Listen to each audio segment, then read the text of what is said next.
What's up? What's up? How's everybody doing? Welcome to RossonARI TV. Today we're going to be talking about Milan and algorithms gone wild. Yes, you heard it here first. The algorithms have gone absolutely bonkers. Big question. What happened to Calafiori? How is it that the algorithms put Pellegrino in front of Calafiori last year when we were looking for a center back, up and coming, left-footed, that can also play as a left back? Where is this algorithm? this algorithm is corrupt. This algorithm is non-functional. This algorithm does not work because it does not make any sense. But I mean, honestly, we knew that these kind of things were going to come out when people were making these same examples about players that Maldini should have gotten, right? I told the people that were making that argument, look, the same thing is going to happen with these guys. That's normal. That happens with everybody. That's not that is not really what made Maldini so important. Everybody's going to make mistakes. Everybody's going to can be accused of you should have gotten this player instead of that player. But now let's start calling them out. Yeah, how did you miss out on Calafiori? This guy, 21, playing with incredible personality. I saw him with the under 21. He looked very good in the under 21, but right now in the Euro, yeah, this guy's the future of Italian defense. Like this guy here was your next Italian national star. You had him here for 3 million. What happened? Where was the algorithm? How did you miss out on him? How did you miss out on him? I'm sure the growth decree wouldn't have been too much of a problem because I wonder whether his wages are high or low. They probably would have been low. So I think right there, big blunder from the management. I mean, you can argue a lot of teams, but we were looking for these kind of players last summer. That was the whole reason why we fired Maldini, is to look for these algorithm Moneyball deals. So where was it? Where was it? But anyway, regardless of that, we will continue. What's up, Antonio? How you doing? Yo, what's up? I'm doing good. Let me try to switch to my earbuds and hopefully the quality's better.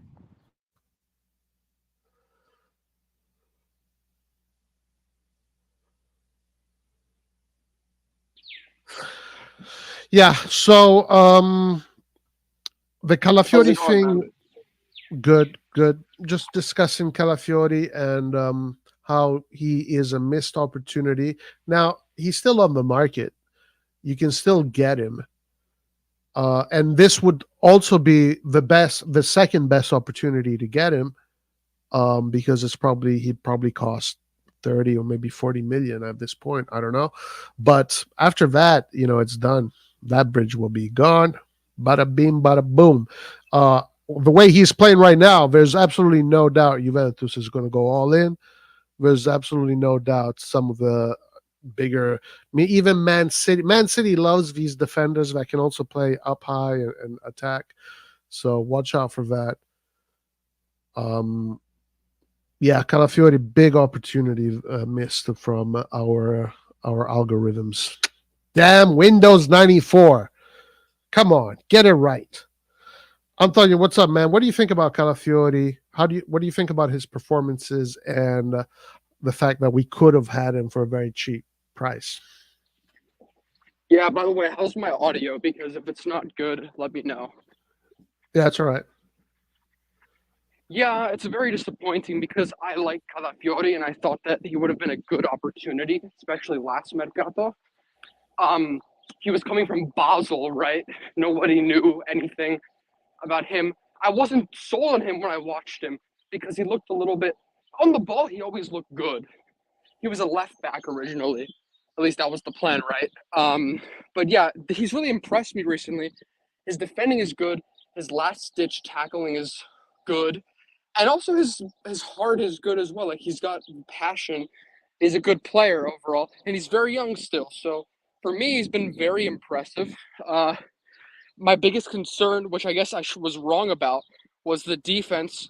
Which yes, at times they are shaky still, but to me that's more of a chemistry issue and an experience issue, not a quality issue. And once again, Italy produces, like history repeats itself, another top defender. So overall, Very, very happy with him. I think he'll be a big miss in the Switzerland game.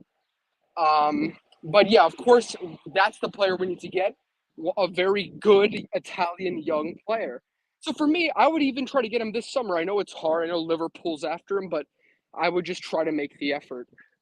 Yeah. I don't think it'll happen, but you got to at least show that you're interested, right? Yeah, yeah. Yeah, it is interesting how 6 months ago, a lot of us that follow the Italian national team were asking ourselves, you know, the big question is going to be the central defense. Now that Bonucci and Chiellini is gone, and now who's going to take over that mantle? But now here we're 6 months later, and I'm looking at that Bastoni, Calafiori, also Scalvini there.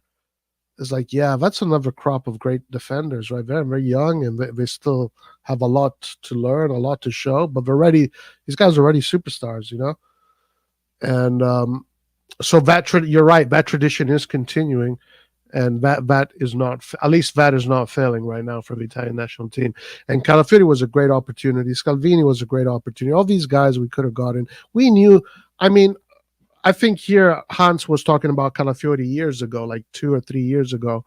So it's like, if people know about these players, how do you not know that this guy is there? Like, why are you making the decisions you're making? But regardless of that, just 2 seconds on the Italian national. What did you think of the game against Switzerland? I'm worried because I'll be honest with you, not too happy with the way we played the last two games. I think we're better than Switzerland, but Switzerland's quality is not to be taken for granted. They have a good midfield. They have some Bologna players. Defensively, they're solid. They're a good team. They're a good European team. They have Granit Xhaka. They have in the midfield Abi Sher from Bologna, who's playing really well, and they're in form.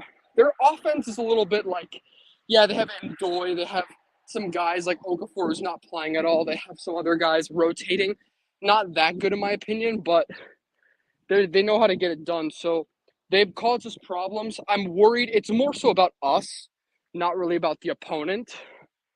Like, if we get out here, it's going to be embarrassing for us. I think we still have to go through. We should go through. But I'm worried about now we don't have Calafiori, of course. I think our defense is going to be fine. I'm just more worried about the attack and sometimes the midfield. Sometimes I feel like Jorginho he's a little too slow. He doesn't get in the game as much recently. I hope that he can find better form. But I think Switzerland is a tough team that you have to respect. And I've watched all their games. They're good. But I just think that we should be better. But yeah, these last two games haven't convinced me. Thought Croatia was good. Again, we didn't really create a ton. We should have scored with Bastoni on a few opportunities against Croatia that we didn't. But at the end of the day, we should be a better team. No matter what happens, no matter what happened in the last two games. So overall, we should win. I think it's a good draw for us. I think the bracket is pretty favorable for us. So I'm happy, but it doesn't really matter. All these games are all about mentality. The knockout games. So it doesn't matter if we're better than them. We have to show up on the day, and without Calafiori, I hope that's fine.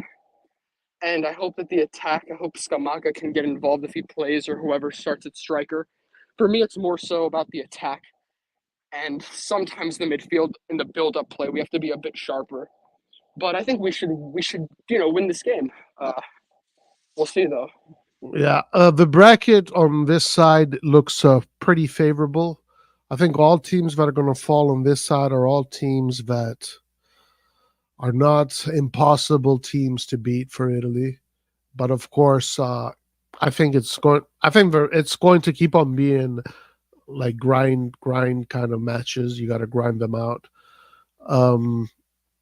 But yeah, Switzerland, they play with a lot of heart. They're quite organized. They play fast. I think Italy. Now, I could be completely wrong about this, and I actually want to test this theory. And I think Italy is going to dominate this game possession-wise. We're going to dominate the ball, and we're going to dictate the game. And Switzerland's going to play on the counterattack. And I think that's going to be the way the game is going to go. I want to test this. I want to see if I'm right, because I'm looking at their players, I'm looking at our players, or the Italy players, and I see that when I make that comparison, the Italy players have a little bit more as far as technique and holding the ball and dictating the play. But you still got to be good. You still got to defend, and you still got to make sure that they don't catch you on the counterattack. And those moments where they do hold the ball, you have to defend. These are things that Italy can do. You got to just be careful. They got to be focused. They got to be united and all of that. But I think what I would do, and this is just what I would do, I would go with the 3-4-1-2. And since Calafiori is not there, I will go with Bastoni, Buongiorno, Mancini in the back. Those three. I think those three defenders are good enough to stop what Switzerland has offensively. Those three defenders have stopped better opposition than that in the past. But without taking anything away from Switzerland, because these games, anything can happen. I'm not being arrogant about it. I'm just saying. And then you put Di Lorenzo on the right, wing back, Di Marco wing back, Barella and Jorginho in the center. So those four. That's a lot of coverage right there. That's a lot of quantity. And then up top, I will go with Raspadori as a number 10, Chiesa and Scamacca, and that's a lot of offense. And I think those three attackers, with that coverage behind them, that line of three and that line of four, that's very balanced. That's a very balanced formation. I wish he would do that, but I don't think he's going to do that. I think he's going to always think a little bit too much about the defensive side. But I wish he would do that, because I think if you put Raspadori, Chiesa, and Scamacca there, you're going to have quality, and they're going to create, and they're going to play the ball with each other, and they're going to do 1-2s, and the movements are going to be crisp. So that's what I would do. And I think Italy can definitely win it, but Switzerland can also win it. Switzerland, very difficult team to beat. What do you think about that formation? How would you put the formation? It's a good question. I also am curious about how's Di Marco's health? How is he doing with his injury? Do you know? Is he injured? I didn't know he was injured. I thought I read that he picked up an injury. Is that maybe? No. This was before the Croatia game. Okay, yeah. Well, I wasn't updated. I think it's good. I mean, I would play with the back three probably. I don't know. For me, I'm just more focused on getting the attack involved. I want to see more Chiesa. I want to see. He looked good in the Albania game, and I just hope that he picks up form, because he's the X factor. I like Scamacca, but again, I think Gasperini knows how to utilize him, and he doesn't. From what I've seen, I haven't really liked the way he's been getting involved. I want him to do more, so I think Chiesa has to be the guy. Of course, Barella is going to do good, but if we're talking about, sorry for the noise, but if we're talking about who's going to be the X factor, I think it should be Chiesa. I mean, give him some freedom up top. Because I didn't like what he did in the last two games. So I would try to utilize him. But I'm fine with the back three. I'm not really opposed to that. I think without Calafiori, I like Bastoni in a back three. So I think it's not a bad formation. Yeah, so it'll be interesting. It'll be a good game. And I think then England could go. We could meet England in the quarterfinals, or whoever wins there. If Italy does beat Switzerland, hopefully, knock on wood, whatever. If Italy does, they would probably face England. But there's a possibility that England could go up against Holland. And England versus Holland could be a very interesting matchup. Listen, let me talk a little bit about Holland, because since I saw Holland today, and Rangers really, really struggled against a physical team today, and he got subbed out. And I want to say Austria looks very good. Austria looks like a very good team, and they were a very good team in the Euro prior to this. Austria has very good players, and they're very strong. It's a very physical team. They're like that's a muscular. That's a team with a lot of weight. And yeah, Rangers completely got bullied out of the game. So not great for Rangers. I think this game maybe he had better games the previous ones. Then real fast, Leao, terrible Euro from Leao so far. This guy has been he's gotten 2 yellow cards for simulation so far. Terrible showing for Leao. I guess he's really trying to convince the Saudis not to get him. And then Teo Hernandez, Mike Magnan, okay, nothing special. Mike Magnan, probably the one that has been showing the most out of our players. And I think that's it. I don't know if I'm missing anybody else. Okafor hasn't been playing at all. Xerxes hasn't played at all, by the way. And Pulisic had a very good start with USA. Beautiful goal. He scored an incredibly beautiful goal against can't remember who. Against Bolivia. It was beautiful goal. Definitely, if you haven't seen that goal, watch Pulisic's goal. That is a goal that definitely deserves a lot of credit. And that's it. That's it. Roy, don't forget the Maldini interview. I haven't seen the Maldini interview yet, guys, so I can't really say much of it.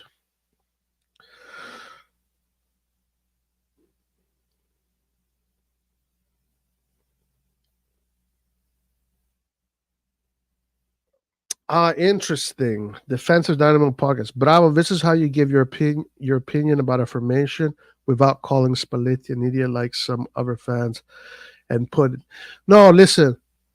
And then I want to know, I'm telling you what you think, but I don't think Spalletti is an idiot at all. I think Spalletti is probably in this competition one of the better coaches.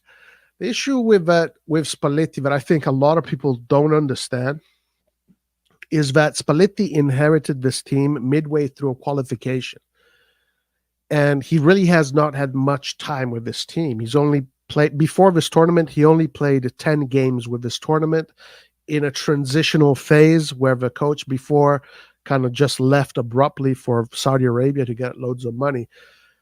It's not easy to start like that. So I think it is quite normal for Spalletti to have these problems. But now, it's been 10 games. He survived the group stage. In my opinion, at this point, he should have enough information to kind of know what to do. And also the players have to figure out, they played a lot together. They have to figure out how to find each other faster. And maybe these 3 games were enough. We'll find out. But I think Spalletti inherited a situation which was difficult to manage from the beginning. So I'm not going to harp so much on Spalletti, to be honest with you. Also, I think Spalletti was unlucky. He lost Zaniolo, he lost Berardi, he lost Scalvini, he lost Udoge, Acerbi. All of these players were going to be in the national team. All of them. He lost Scalvini. That's 6 players. These are 6 players that he lost, that he was counting on. Now, I give Spalletti his credit because he's a great coach. Where I'm going to criticize him, maybe, but I want to find out, is that maybe he's a little bit too negative or too angry. Maybe he's a little bit too angry. I'm not sure whether that is good or not. The way he talks to the players while he coaches them on the pitch, like he shouts at them really ferociously. And that could be good. But in a tournament like this, you want the players to feel comfortable. You don't want the players to be on edge. You want the players to love each other, or you want to create a certain environment. But I don't know. I don't know. We'll see what happens. These are things all to be seen.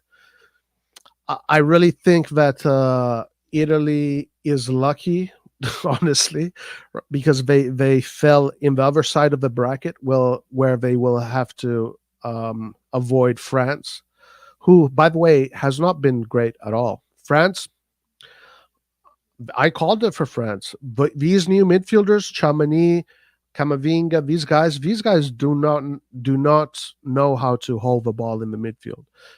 They're not those kind of midfielders.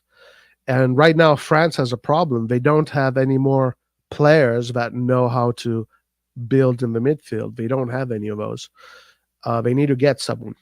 Griezmann maybe is the only guy they have there that can do that. Maybe Zaire, the guy, the kid. But anyway, they're a tough team to beat, regardless. They're one of the favorites. Germany is on the other side. Spain is on the other side. Portugal is on the other side. Italy doesn't even need to worry about these teams, you know? So now you're going forward, and the teams you're looking at, the historic teams that you're looking at that can pose a problem are obviously England, Holland.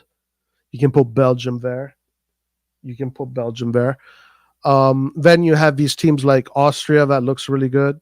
You have teams like Slovenia also looked really good today against England. You have Switzerland also. You can never underestimate these teams.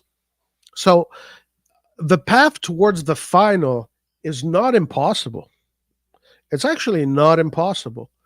It kind of, I think Italy kind of fell in a lucky bracket right now. Now, they should try and go all the way, to be honest with you. Like, they should try and believe and go all the way, because I think there is a path all the way to the final. There is a path. Now, you're going to have to grind it out. You're going to have to grind out every game, right? And that's what you got to do.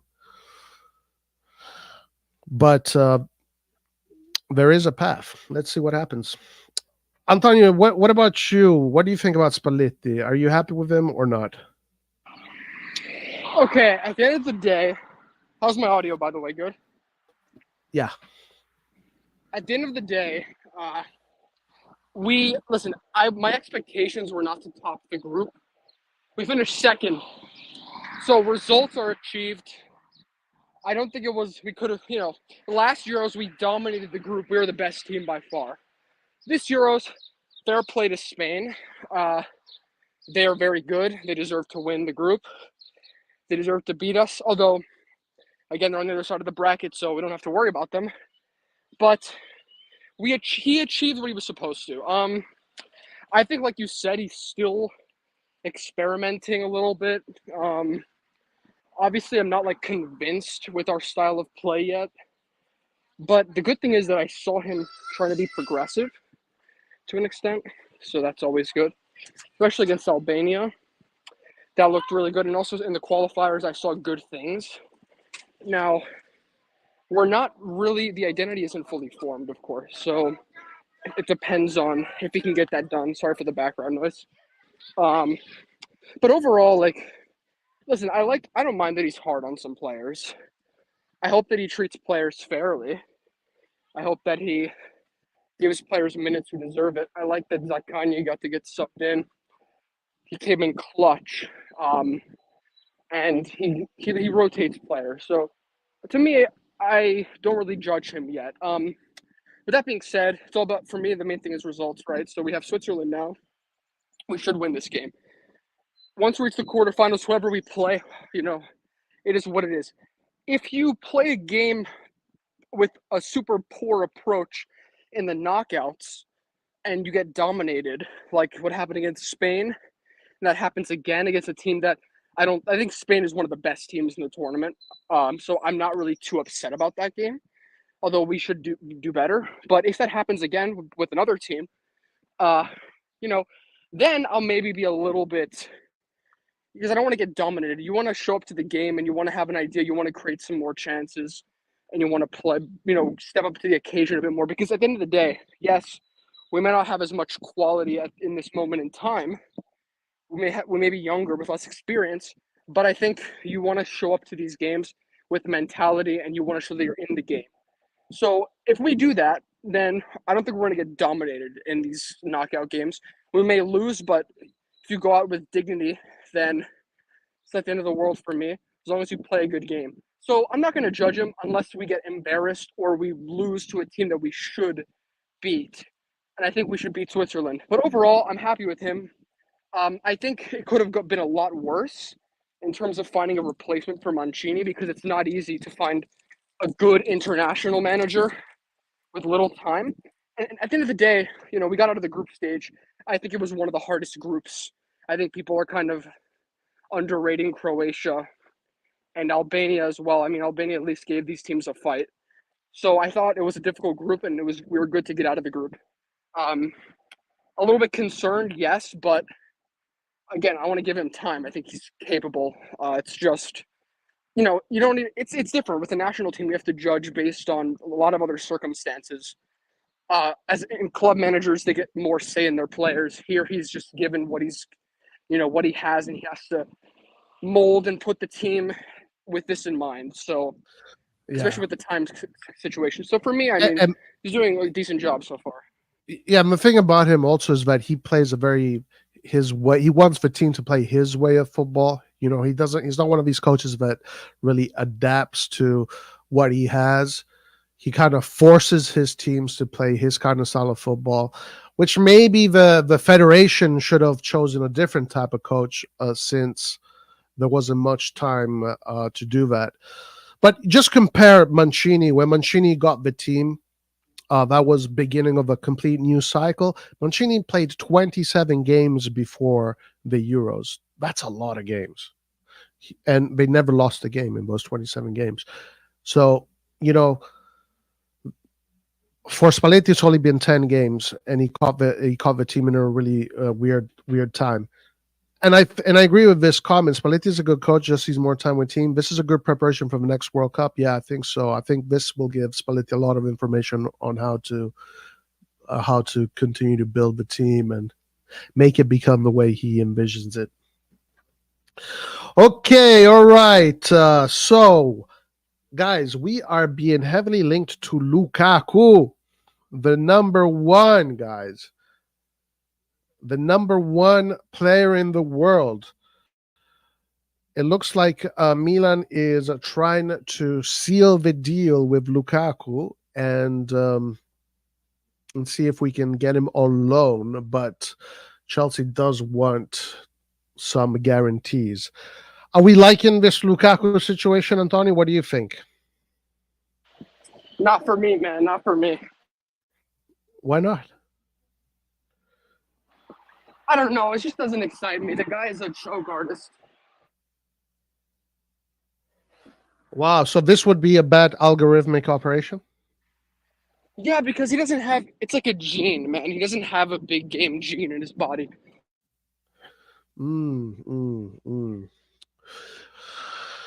I mean, what if it's the best you can do? Come on, there's other guys we can get, I think.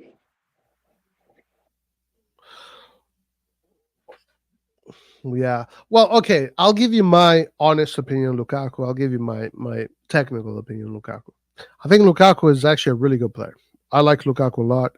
I think that he is very good at holding the ball and shielding the ball with his body and allowing the team to come forward. There are questions about his drive, his fighting spirit. Yeah. Now, there's also the thing you have to contend with. You are doing a market, which is the B market. You're not in the A market. So you have to get the best that you can in the B market because that's the way the club is right now. In the B market, I think Lukaku is a good option. Now, he brings experience. He brings clout. He brings goals. he brings assists. I would like to see Xerxes and Lukaku together. I think that combination there is actually very interesting, especially in breaking down low blocks. I think that would be a very interesting combination. So for me, the Lukaku operation, if we get him, for me it is 6.5/7 if we get Lukaku. I'm not too mad, Antonio, with the Lukaku thing.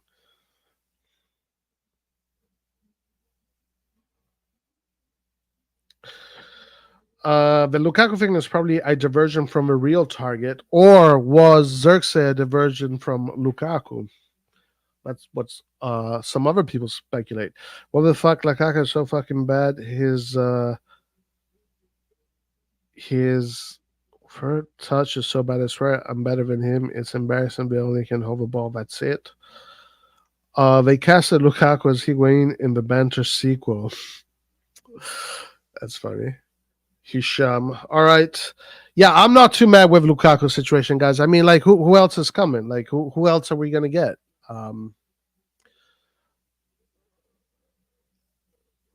Lukaku is maybe not that different from Giroud at the end of the day, but it's not like we can get whoever the next Benzema is. You know, whoever that guy is, we ain't getting him.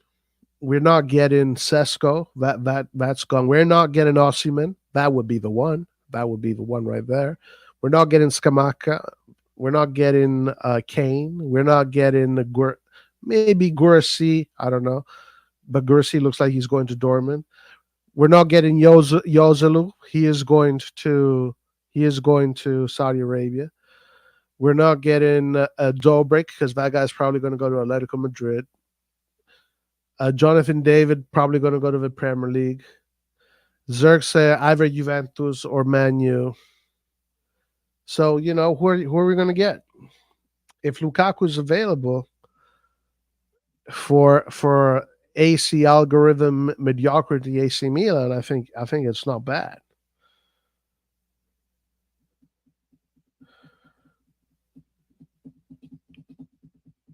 Romelu Lukaku to Milan. Here we go.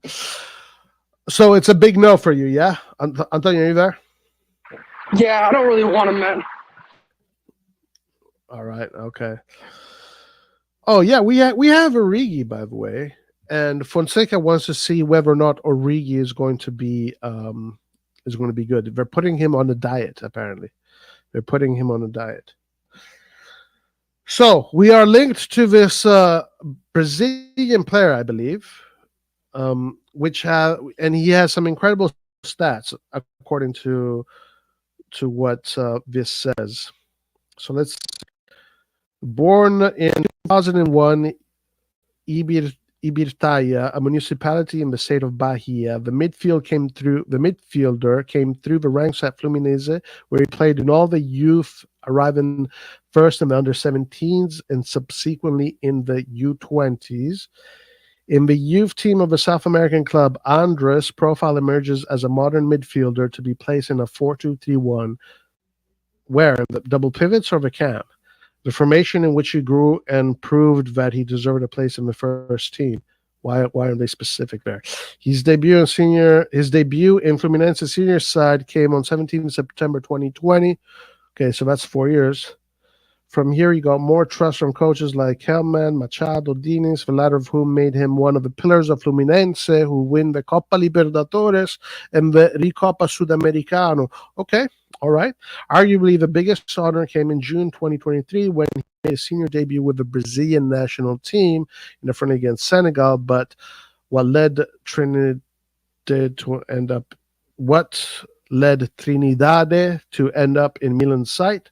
Firstly, his role as a midfielder in front of the defense pertains to a crucial task for the balance of Fluminense, which is something that Milan need. His intensity in the ball recovery phase and his ability to turn defense into attack stands out. Okay, what else? He is also often protagonist of precise and punctual defensive readings, as well as showing vision of the game and good dribbling.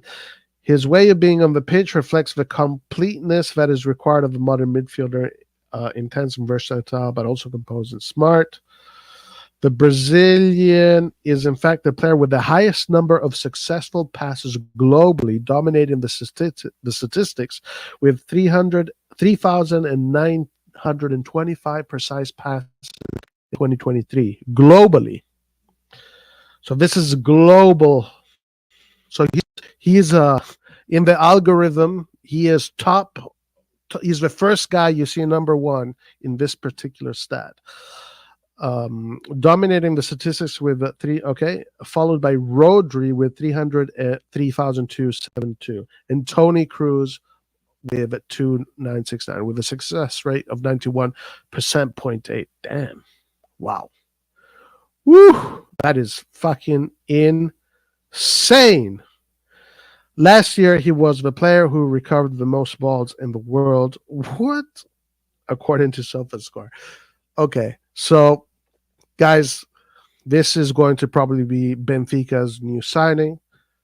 Yeah, we spoke about him once when he was linked with Milan, but he's probably going to go to Benfica, or he's going to go to Man City, or he's going to go to Dortmund.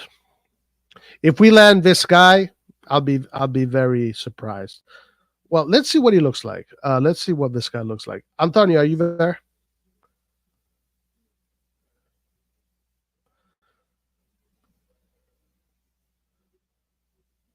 Yo, Antonio. Yeah, can you hear me? Do you know this player, this Brazilian dude?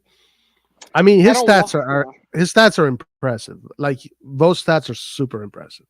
Like if those stats are like, guys, think about this.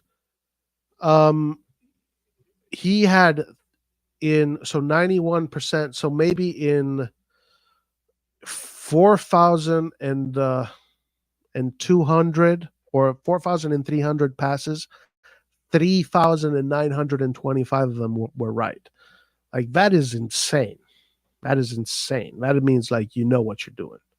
Like that means you know what you're doing. Obviously, this guy is talented, but let's check him out. What do you know about this guy? Do you know anything about him?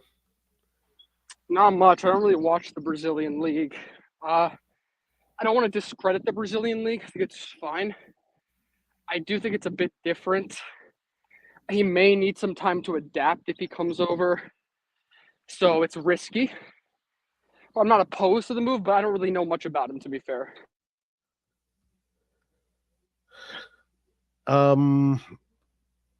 Yeah, but I think players like these, like if this is players with these kind of stats, players that do these kind of numbers, are probably in the sights of bigger teams, you know. So I just don't see Milan pulling some, like if this guy is the real deal, if this guy is really that good, I don't see Milan pulling it off. Like if they do, then that'll be interesting. If he really is that good, I want to see what he looks like. Andre Trindade. Andre Trindade.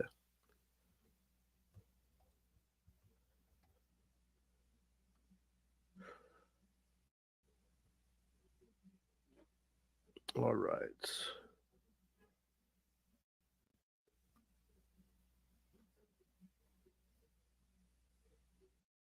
Let's go, girl.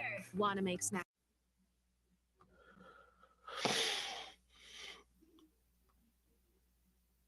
Let's see what this guy's all about. I can do those numbers too if her back passes. Okay. I've never seen this player, so let's see. We'll judge him right now.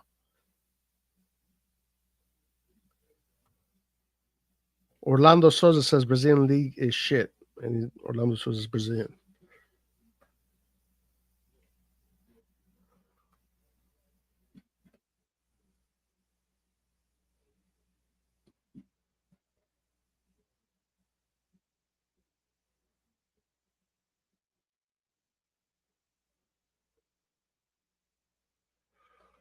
He's heavy. He looks pretty big.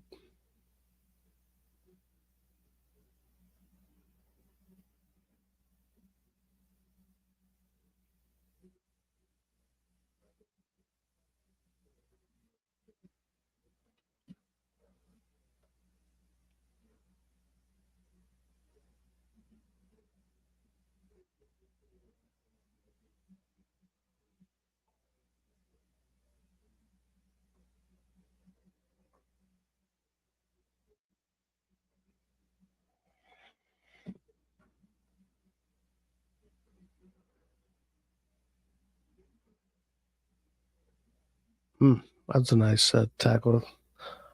I can't tell if his fundamentals are good or bad. It's hard to tell.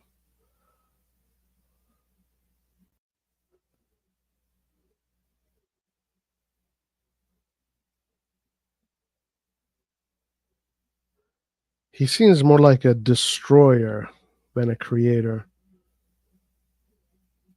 But he does have skills.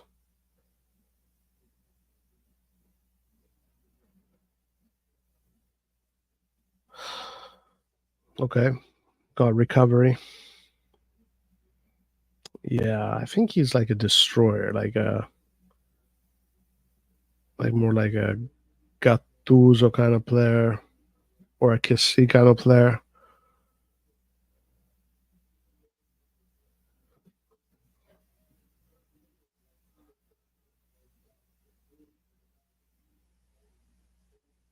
Nice ball.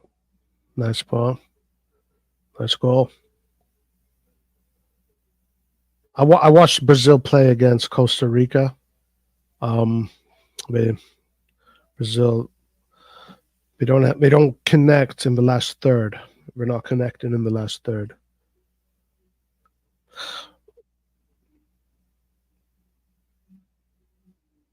Okay, I want to see his passes because so far we have only seen his tackles. So I'm sure soon we're going to see his passes. That's really why I'm here. I'm here to see his passes. I don't care about anything else. Okay. All right, here we go. No, this is dribbling. Recovery.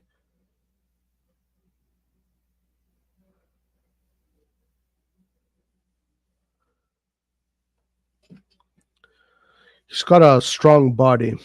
He's a good player to have in the middle that is going to destroy the positions play, and then he's got good technique to shield the ball and then pass it.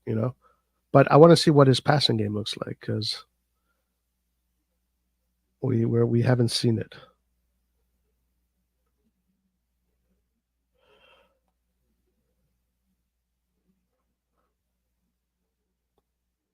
Little bit.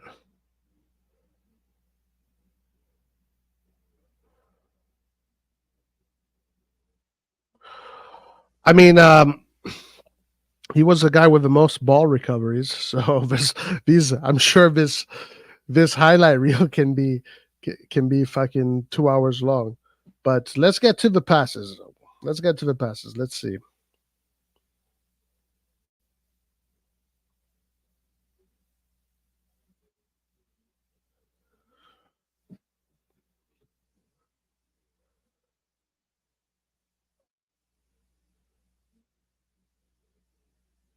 Nice. Good interception.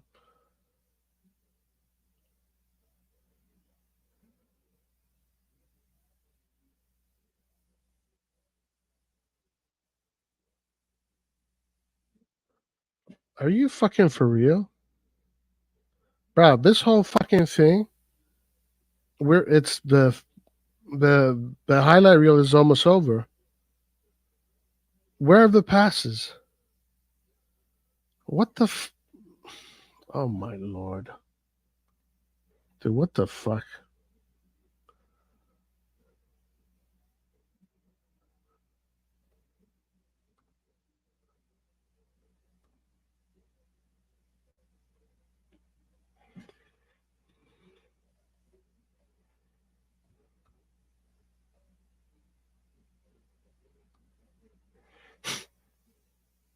We were awful versus Costa Rica. It was embarrassing what happened to Italy and Brazil.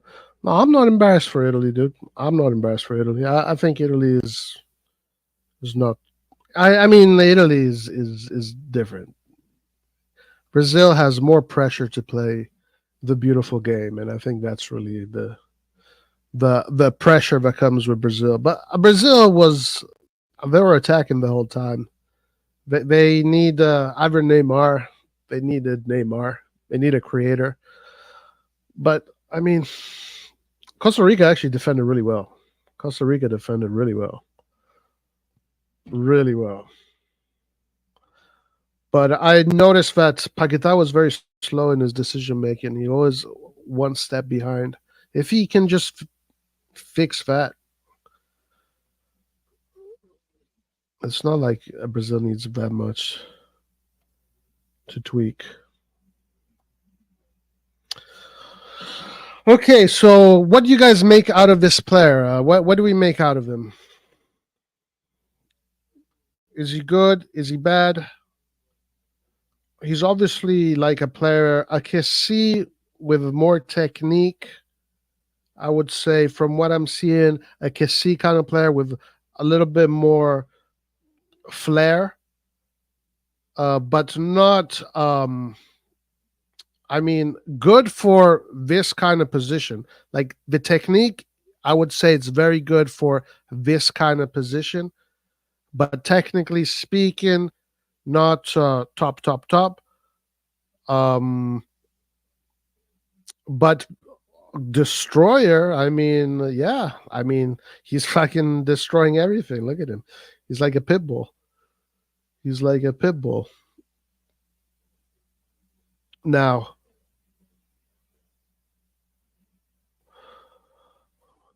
to be seen what he would look like in a more difficult league, obviously. But Brazilian league, guys, is not bad. Yeah, we're not talking about a league that is that much worse than the leagues in Europe. No, I mean it's it's competitive. It's very competitive.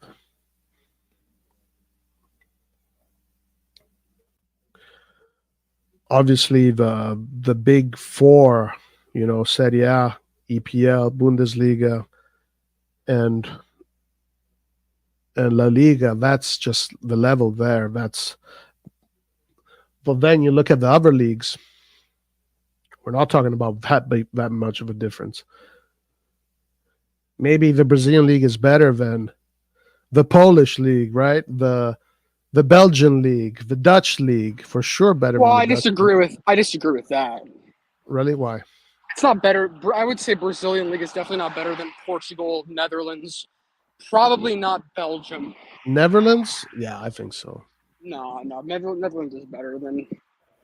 They have multiple teams. I think if you get the best European. Brazilian team against the best Dutch teams, I think the Brazilian teams edge it out. That's my opinion. Maybe I'm wrong. Well, I Maybe think the I'm wrong. league But that's my overall, I opinion. think the Dutch league is better. I think. Again, I'm just gonna say I think iron sharpens iron. I think that they play in a lot of those teams play in the best competitions, and they have teams that have they tend to do decent, not amazing, but they go somewhat far in those competitions. And I think overall, I would say that you could say maybe that it's better than Belgium. You can make that argument, but not better than the Netherlands. Yeah, I think it is. I think it's there. And when I say better, I don't mean like 5 steps better. I think I think so. I think in totality, yeah, probably more quality and more better football in Brazil in totality. Yeah, that's my opinion, but I might be wrong. Portugal, I think similar to Portugal. I would put it very similar to Portugal, actually. Do you disagree with that? No, Portugal's better. Portugal's better. Than the Brazilian league? Yeah, I think you're overrating it. I like Brazil as a country. I don't know, man. If you put if you put Fluminense and these teams in Europe, and you think they would just like get their ass kicked, I don't think so. Well, they wouldn't. It's a different. In Europe, you're playing with more exposure against the best clubs in the world. I mean, Yeah, but so would they. well, I'm saying if you put Brazil and Europe over, I think at the beginning they don't do good. Then I think the league can improve. I think they have a lot of quality, but I don't think that the tactics and the intensity of the game are as good as in Europe. I think from what I've seen, Well, I've it watched a depends little where. bit of the. I've watched a It little bit depends of the where. Brazil. Well, what I mean, I think like I include the Netherlands, Portugal, maybe even Belgium. I think they're close to Belgium. That's what I'll say. But in my opinion, I mean, from what I've watched, I'm not like a fanatic of Brazilian football, but I mean, I watch a little bit. Yeah, I don't know. I think I give him a little bit more credit. But anyway, this player here. Oh, are we seeing the passes? Have you been seeing this guy? What do you think? No, I haven't been looking because I've been walking. So Okay, now we're seeing his passes.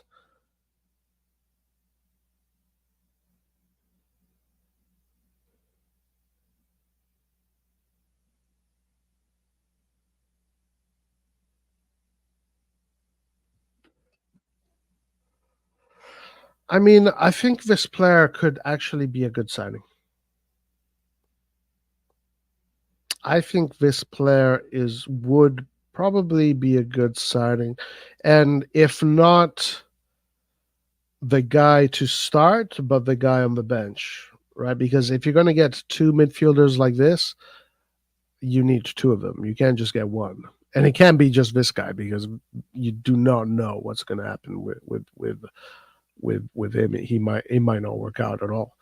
But if you give him a little bit less pressure, keep him on the bench, comes in and works his way through the ranks, then I think that it could be an interesting player to have. I mean, he looks like to have the physical qualities. The ball skills are good for that kind of position, better than average for this kind of position. Physically, he looks a little bit heavy. So I don't know if that's a matter of diet. I don't know what's going on there. But he definitely uses that weight. I think he can play in Europe for sure, actually. I think I'm convinced this will be a good signing, in my opinion. by the way, I just want to say this: for people who are hating on the Portuguese league in the chat, remember that Real Ave almost knocked us out of the Europa League. I think in Portugal, the tactical and technical aspects of the game are very good. They don't have a lot of money, and outside of Sporting, Benfica, Porto, Braga, maybe they're not that good, like in terms of their quality. But I think overall, don't underestimate the Portuguese league. From what I've learned recently watching them in Europe. Well, hold on, but I'm not underestimating the Portuguese league. I know, but people in the chat were, so I'm just saying that. Oh, okay. Yeah. Underestimating is it's no bueno. Never underestimate. Hey, what do we think about Broja now that we have finally seen Broja in action? And Lart is not here, so we can be honest. So, what do we actually think about Broja now that we have seen Wait, does Lard like him? I think the Albanian connection, we're talking about that Albanian connection. I'm not gonna lie. I mean, nothing special. You're in trouble. Physically, he seems decent, but he doesn't really know how to get. Like, I don't know. He's someone that doesn't get involved enough for me. Like, doesn't get on the ball. Doesn't really create much. Yeah. So I saw some positive things about him. He does seem to have a very strong fighting spirit, and that's positive. He is pretty good at opening spaces for other players with his runs. I think that's probably the quality that stood out the most to me. I didn't see much of him on the ball because, I mean, unfortunately, Albania was in a group where that was never going to happen. Albania was going to be dominated by all three teams. That meant that we're not going to see much of the strikers. But I mean, unfortunately, because of the situation, we didn't see much of him. So I don't know. I'm not convinced. I'm not convinced right now. But did you see what Bayrami did against Italy? Like, I don't think Bayrami's that good. I think he's decent, but he literally took the ball and smashed it and took his chance. I mean, I haven't watched his games in full, but I just don't see him. I mean, I saw him. I don't really see him taking shots. And when he's on the ball, just passes it off. Doesn't or anything. I mean, yeah, fair enough.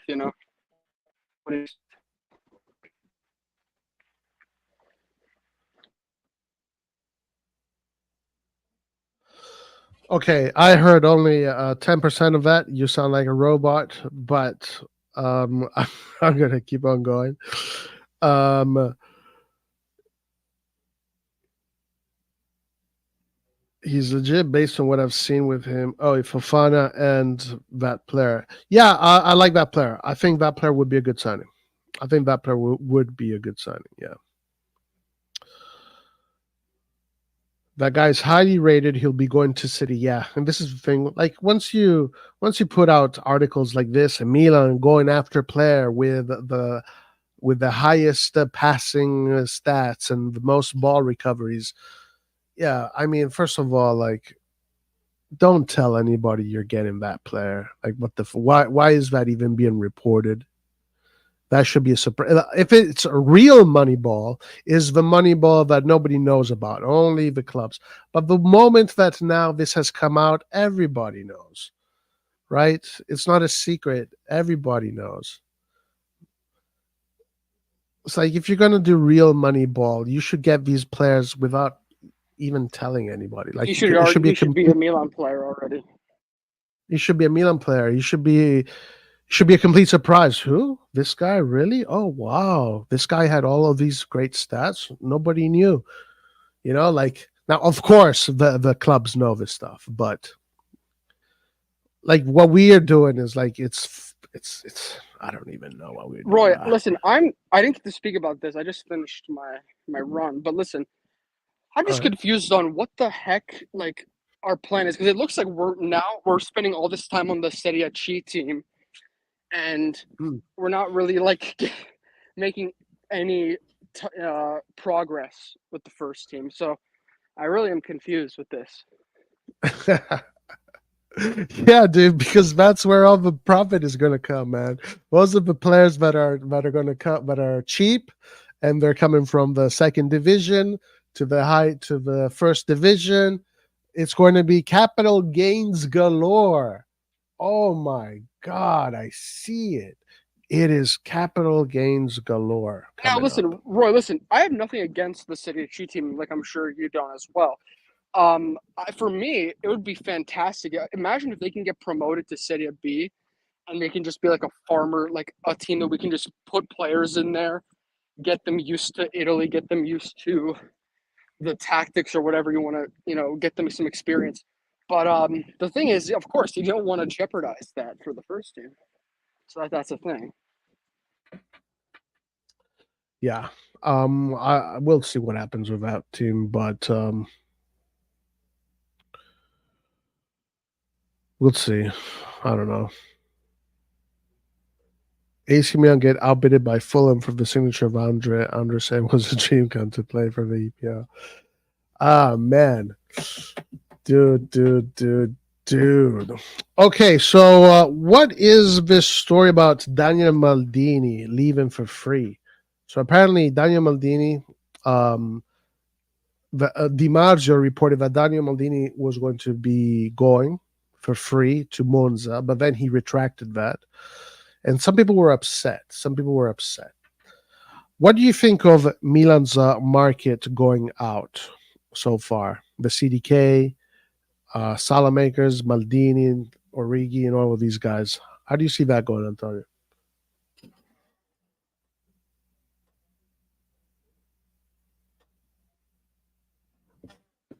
Yo, are you there? Bro, what? I'm asking questions to nobody. Oh, shit. There probably isn't anyone in Red Bird that can sleek Portuguese. What do you mean? Milan are like that old guy that you pay at the auctioneer so you got a good price on your crap car. Yeah. Not looking great. Right. And this is what is actually the truth. He still has 1 year left on his contract. I would give Daniel Maldini a shot, man. I actually would give him a shot. I think there is something there.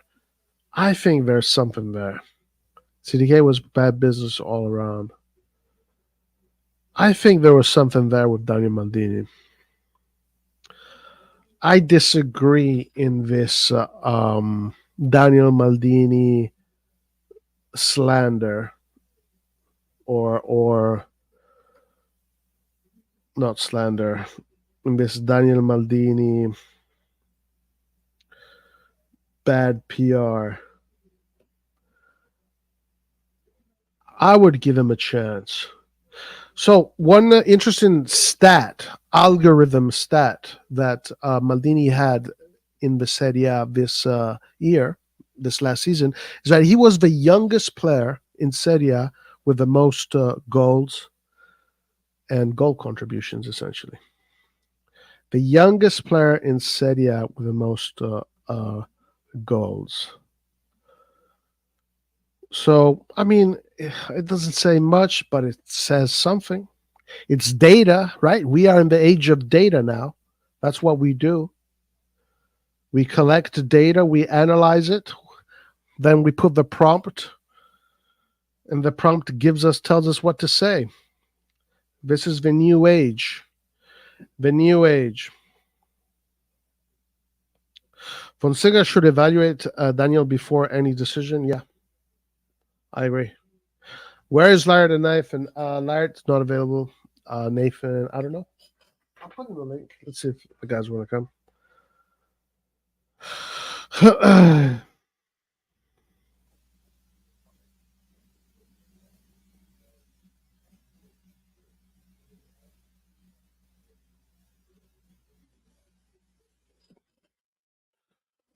Fonseca should evaluate. Yeah, I would. I mean, how can we sell one of the better attacking players in Serie A CDK on a discount? That, to me, that does not make sense. It's obviously like you don't want to even... You just want to get the operation done, right? They just want to get it over with. They probably thought, look, there's only going to be one buyer for CDK. We're not even going to be able to keep him. And this is probably what got Atalanta probably beat us, was there in making... Atalanta was probably good at making Milan believe that CDK, the only way to sell CDK was to Atalanta. So if you got to get rid of CDK, we're the only buyers. So it's our price or it's the highway. And that's where probably Atalanta won that match. I wonder if Milan could have played a little bit more hardball and started and said, no, we'll shop him around. You know, if you don't want to pay this, blah, blah, blah. Yeah. I think what is most likely going to happen is CDK is going to keep on having good seasons with Atalanta and Serie A, keep on scoring goals and being a decisive player for what Atalanta needs. And that's going to put him on the market, and they're going to make a lot of money out of CDK. Well, and we completely lost money in this operation. Forget the transfers and go to the Maldini article. It's very juicy. Okay, let's do that. Let's go to the Maldini article.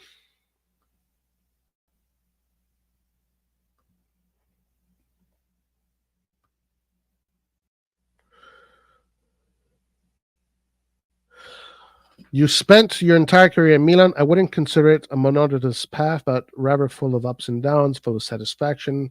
I believe that the luck of the footballer who plays in a team is to find a club that has the same ambitions as you and that still has the possibility of making you reach your maximum level. Damn, this guy sounds like he's ready to fucking play. Put him on the pitch.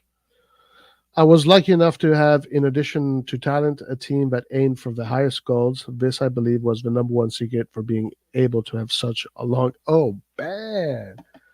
Bruh.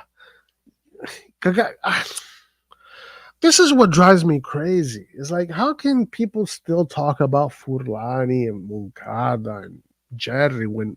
Listen to Maldini talk, man. This guy is not fucking around. Maldini lives in one dimension, and that dimension is the elite dimension. This guy is an elite. He's an elite fucking sport-minded individual that knows how to win trophies. He knows what it's all about. How do you get rid of this guy from your club? This guy needs to be in the club. This guy was the key. Oh, my Lord. What was it like having your dad be a coach when you were a child? When my father coached Ternana Parma Foggia, he always moved around in an absolutely autonomous manner. Also because we are 6 brothers, we're all quite young. The career as a coach is made up of moments. So maybe they take you to Parma after 6 months. Yeah, I saw this one. He was pretty much saying that his dad went around coaching and they stayed in Milano. They didn't move. And he was also a player. I never saw my dad play. He stopped in 66, 67, and I was born in 68. However, when comparisons are made between the various areas, it's difficult to include a boy who maybe he plays in the 2000s, in the 60s, or vice versa. I think I was lucky enough to start in the 80s where there was a certain type of education, a certain type of values. Yes, those values that now are completely gone, which are the values of building domestic players. Spain still does it. Germany still does it. We'll talk about why Italy doesn't do it anymore. A certain type of values that I then carried forward throughout my career. Then, but knowledge of the specificity of training, technique, tactics, and physical preparation has had a huge evolution in football over the years. Whatever.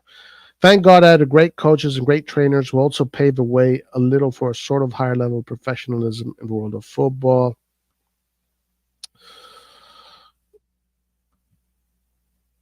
One,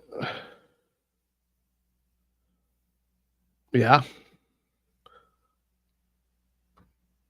Maldini would have had us in a way better situation now. Of course he would. I mean, that's not even a question. That's not even a question. I was looking at the results of this year, and the result, like literally, like there's literally no difference in the race.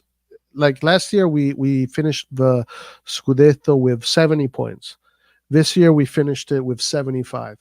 The only difference from last year and this year, okay, after they've pulled off that whole circus, we fire Maldini, kick him out like he's a stray dog, spend all this money, sell Tonali, spend all this money just to have 5 points more than last season.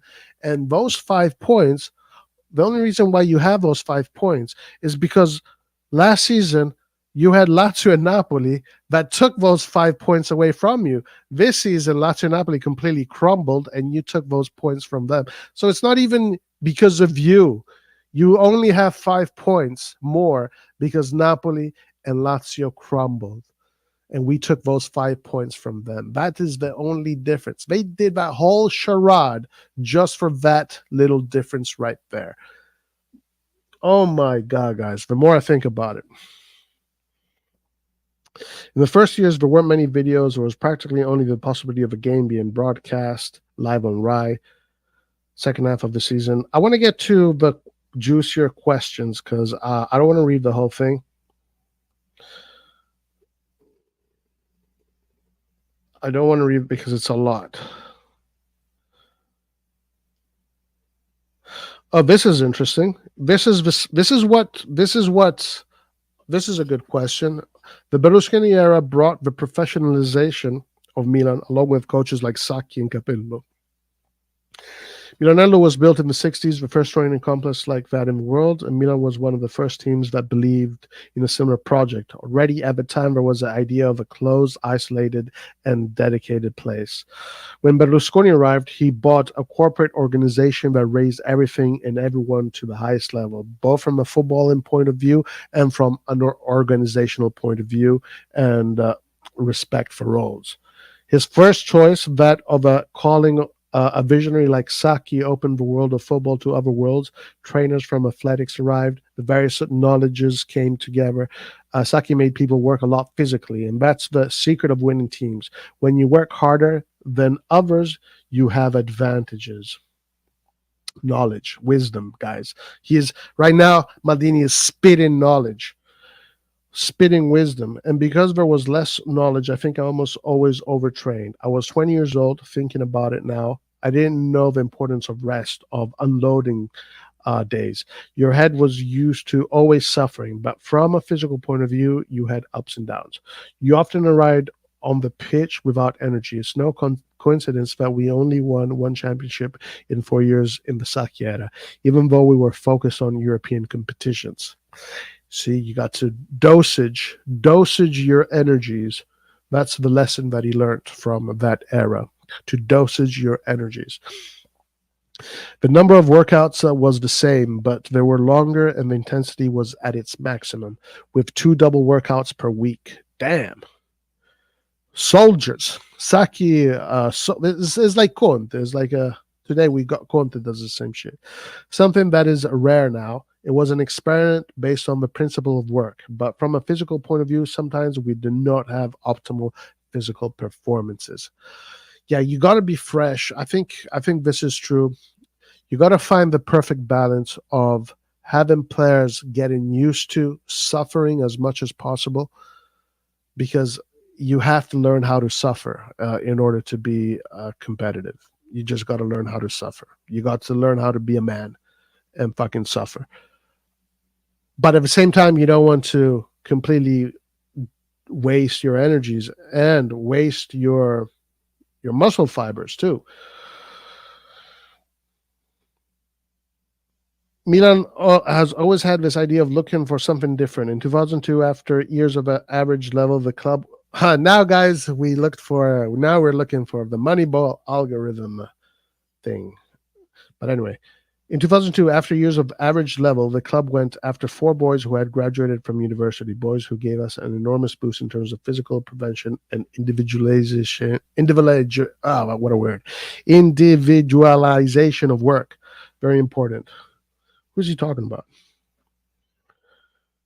We had 35-year-old players and very young players. I was 39, Pato was 18, for example. It is impossible to think of training everyone in the same way. Yeah, that's correct. That is very correct. Let's keep on going. Baresi.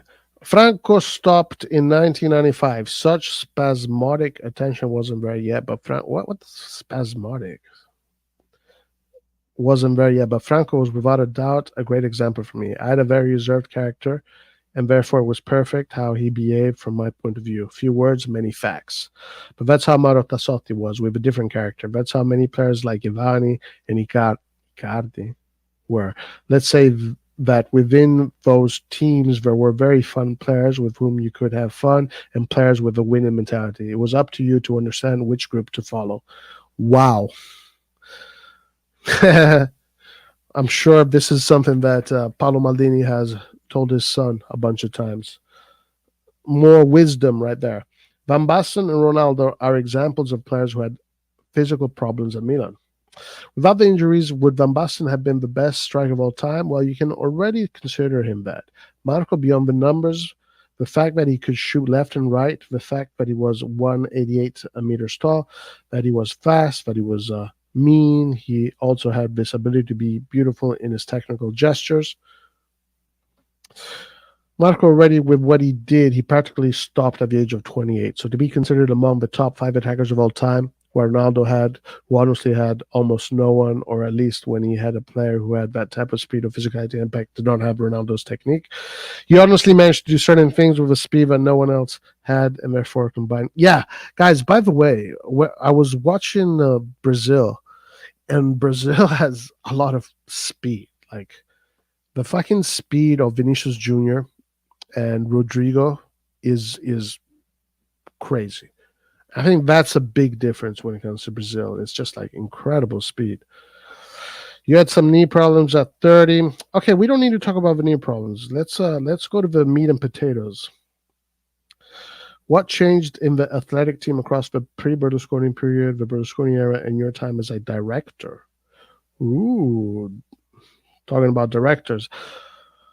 I started with Milan, who had 2 masseuses, a doctor. We had more or less 15 reusable bandages that extended for those who had ankle problems. I had a lot of problems with my ankles, having my feet turned inwards, and I got a lot of sprains, but it was a common problem, so it happened that I got the worst band. Okay, joke. Then with Berlusconi, disposable products arrived, more masseurs arrived, more doctors, other professional figures such as physiologists or trainers, a group of around 15 people. Now the group in the medical area is made of around 30, 35 people. Too many cooks in the kitchen, if you ask me. 7, 8 physiotherapists, some external consultants. There you go. The consultants. It's always them. They're the ones. They are the ones, guys. You wanted to know the problem with the physical department right there. The external consultants, 2 or 3 doctors, too many cooks who are right around. I'm not saying it's exaggerated. There's great attention to the health of the players. That's just a bunch of doctors trying to play who has the best ideas, who is the best. That's just a recipe for disaster. Almost every footballer has a private physiotherapist or doctor, but there must be rules. There must be teamwork. You cannot do a job with a private individual without notifying the head of the medical area. Okay, whatever. Especially if it concerns recoveries. Okay, I don't give a fuck about this. Let's keep on going.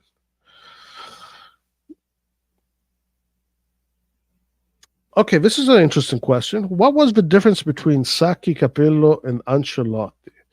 If Sacchi was the worst of all, Capello and Ancelotti were very similar. What? There's always the various season to consider. That is, when you play the Champions League until the end, you practically never have time to rest. So what changes is perhaps the management of free time. Interesting.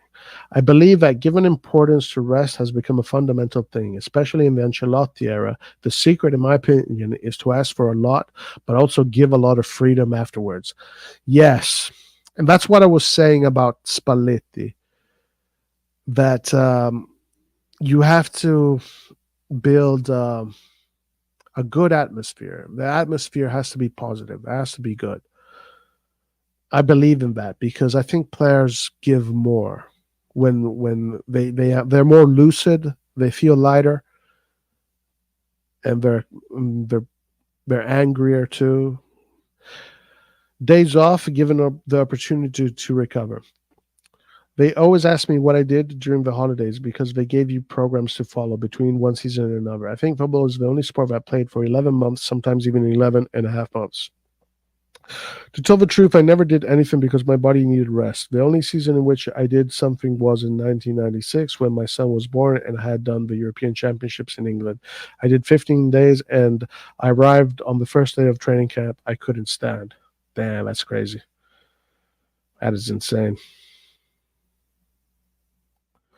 That is insane.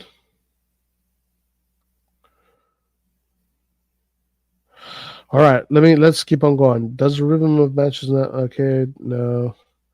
What's it like to have been part of a Maldini dynasty?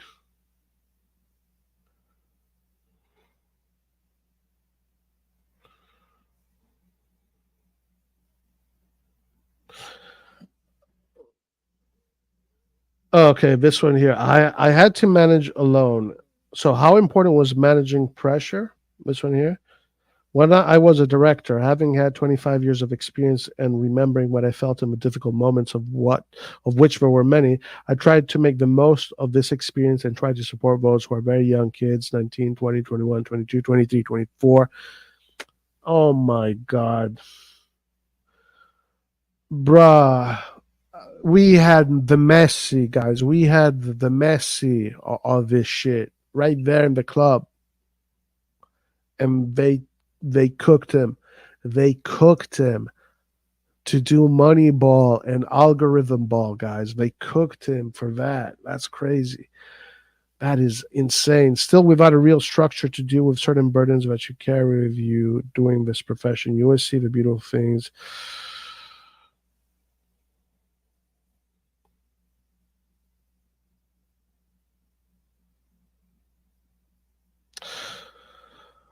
Okay, so I was still without a real structure to deal with certain burdens that you carry with you doing this profession. Ooh, okay, all right. You always see the beautiful thing, but you don't see the pressure point of view. In my opinion, there's still a lot of work there, and it is still unexplored territory because the many foreign owners don't know the topic well and don't even want to face that type of problem because they don't even have the tools to do so.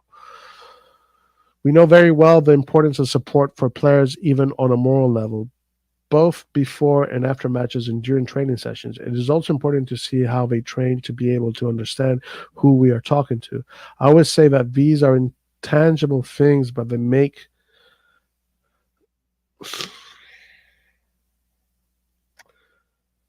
oh my god, dude! Read it. But they make the fortunes of the club. How is it that? How did Jerry Cardinale not see this? Like, how is he not seeing this? Like, you let the man cook. You let the man cook. Stay out of his way and let him cook. And then you win. You're gonna win, and then people are gonna credit you, bro. It's like you have Messi on your pitch, right? You have Messi in the roster, but you sell him to bring in Castillo. That's what happened here, guys. Listen to me. This is not an exaggeration. This is what happened to Milan. We had Messi. Okay, this is for the TikTokers to understand. We had Messi. We took him and we kicked him out of the team like a stray dog, and we replaced him with Castillo. That's what just happened here. And a lot of people don't understand that, but that's what happened. That is exactly what happened. That is verbatim exactly what happened. We had Messi, and he got kicked out like a stray dog because Messi wants to win Ballon d'Ors. Messi wants to win the World Cup. Messi wants to win the Copa America. Messi wants to win La Liga, Ligue 1, La Serie A. Messi wants to win.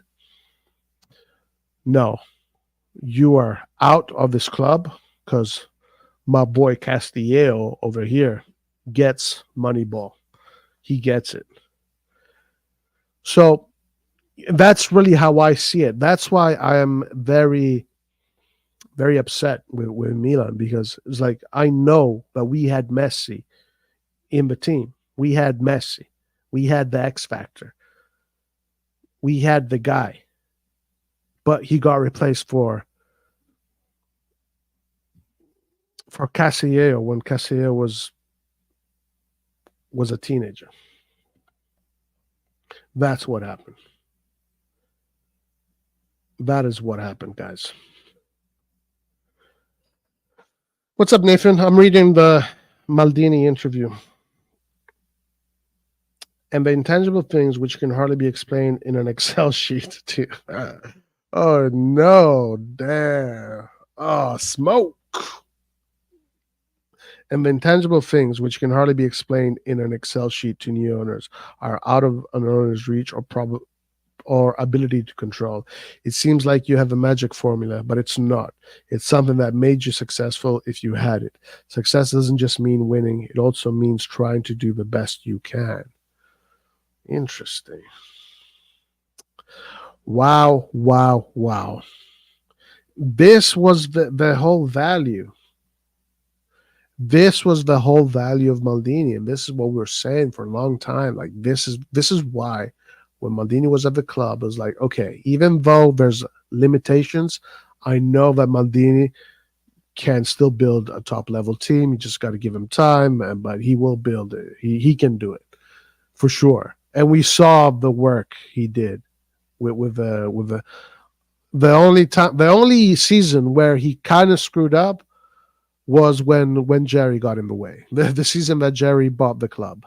That was the only season. But before that, Maldini was perfect, man. That guy was incredible. He won fucking best manager of the year. The guy already has more awards as a director than people that have been doing it for 15 years. Like his work was incredible, but the problem is that these are things that the TikTok brigade does not see. The TikTok brigade does not understand these concepts. They don't understand the human level. They don't understand that. They don't understand what they don't see on TV. They think the only thing that exists is what happens on TV, purely, and the players. That's it. But to the people who are a little bit smarter than that and understand the dynamics of locker rooms, of sports teams, of sporting infrastructures, of competition, the discipline of sports, the discipline of football, there's these human elements that are incredibly valuable, that make the whole difference. And we had the Messi of that, guys. You know what I'm fucking saying? We had Pelé. We had Pelé, we had Messi, we had Zidane, we had Roberto Baggio, we had all of them together. We had that dude, and we replaced him for Castillejo. Castillejo, guys. That's who we replaced him with. So what the fuck? What the fuck, man? What do you want me to be? To smile here? That's all. That's the only thing he needed. That's it. You give the support. Then, man, how do you miss that, guys? It's like you had a fucking pot of gold, and you're like, and I don't know. And then you look at the horizon, and you see something shiny, so you just throw away the pot of gold, and you run towards the shiny thing, and it's just fucking glass. It's just fucking glass, with glare from the sun. It's like, no. I mean, we had Messi, guys, and we replaced Messi with Castillejo. That is what happened with AC Milan. That is what happened with AC Milan. But people here, oh my God, reindeers, Loftus Cheek, Chukwueze, Pulisic, oh my God, glazing over Moncada and Furlan. He's like, bro, these guys don't know, bro. These guys are amateurs. These guys don't even do 1% of what Maldini can do as far as like building a team. And building a team is not just buying players. Building a team is building the players. And that's what Maldini was perfect at. He had every single tool to build perfect AC Milan players that knew exactly what they were fighting for, knew exactly how important it was to fight for this shirt, and with the sole ambition of you're number one or nothing else. And that's what you keep on trying to do every single year, and you respect it. Guys, talking about respect, look at how Theo Hernandez is speaking about his new contract. Like he's saying, yeah, I don't know what I'm going to do, Like, do you think if Berlusconi was the president, and right now in this current moment, there was negotiations between, let's say, Berlusconi's management and Theo Hernandez, and maybe there were insecurities regarding the future. Do you think Theo Hernandez would go in the media and say, I don't know what I'm going to do in the future? Absolutely not. Theo Hernandez would never say that. He would have respect for the club, and he would say, we're negotiating. I'm very happy at Milan. Blah blah blah blah, and just do that in respect of the president, in respect of the club, etc. Now you got our best players just straight up saying, "Yeah, I don't know what I'm going to do next season. Let's see. I don't know. Maybe Milan, maybe who knows." That's a sign that these guys don't even respect the club. Look at Çalhanoğlu. He's being linked to Bayern Munich, right? He put up this post on Instagram, saying to the fans, I'm a Interista. I love Inter. These links are not real. I'm only focused on Turkey, and I'm only focused on Inter. Even if this is not true, the thing is that he has the respect for the club to do that, because he has respect for the fans and he has respect for the clubs. He's just playing politics here. But in our club, they don't even care. I'm telling you, we used to have Messi, now we have Castillejo. That is what happened with AC Milan. That is exactly what happened with AC Milan.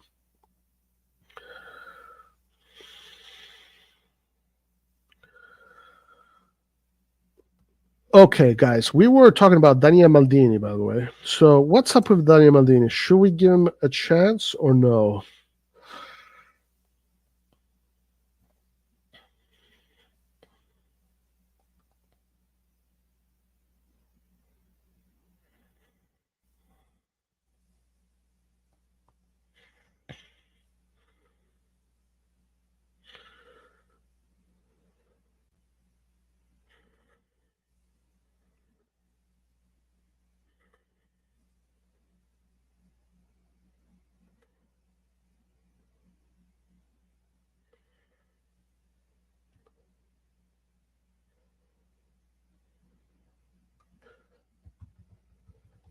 I'm looking for some highlights here.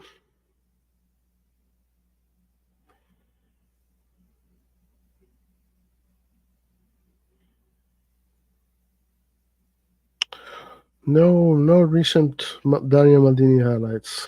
Someone needs to do a recent Daniel Maldini highlight compilation.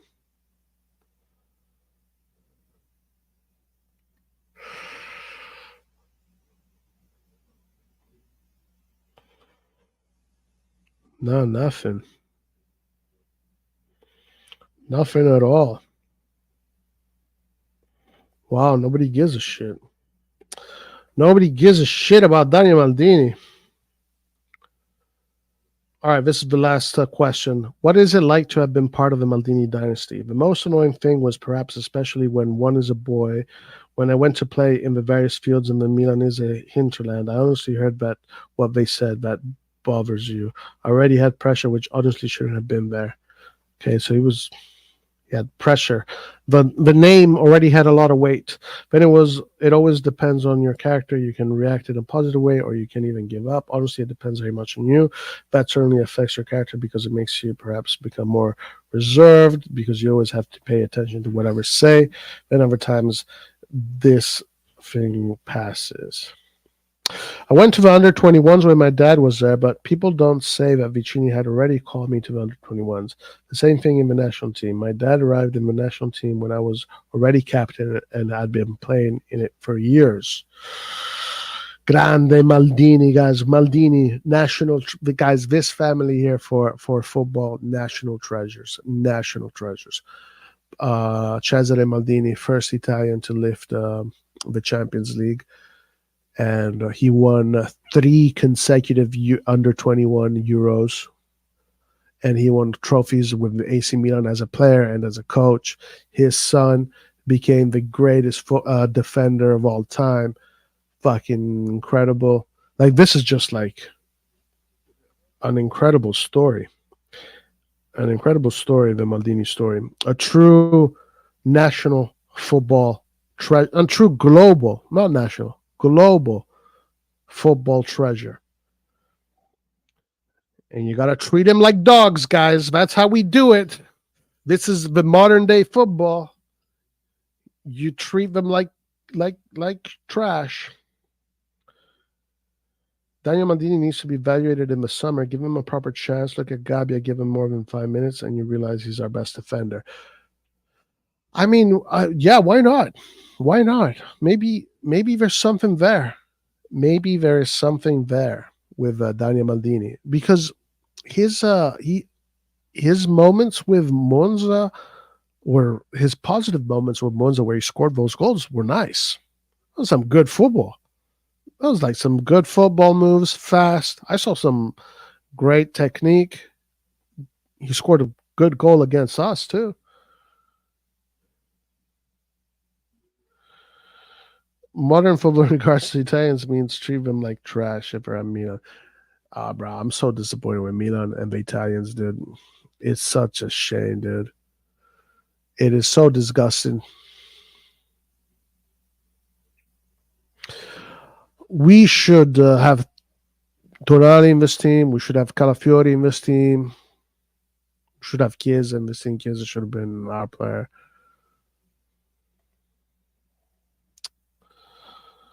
Daniel plays as an attacking midfielder. Yeah.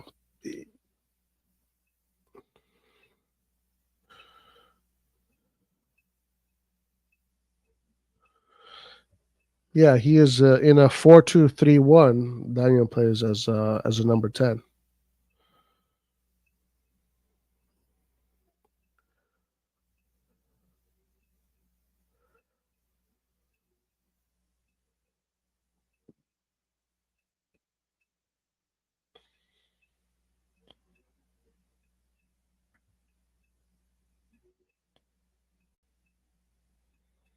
He even scored a beautiful free kick.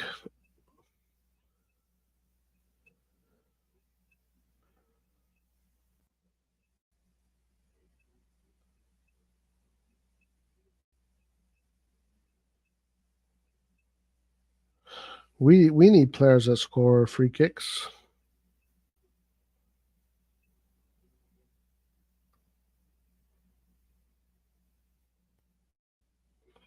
Oh shit! Damn, it hit the post like that. Wow.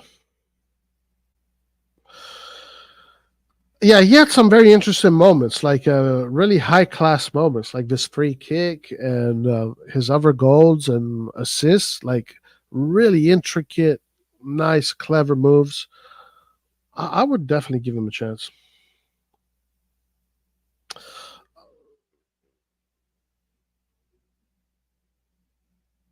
Yeah, that's correct. I saw Daniel play with Monza. He's really good. Just needs some minutes. Yeah, I think so. If possible, I'll loan him to Atalanta. They seem to know how to. Yeah, yeah, that would be a good place for him. Actually, Atalanta.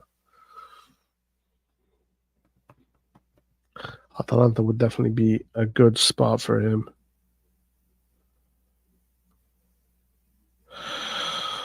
Okay, so let's look at these players here that are on the out.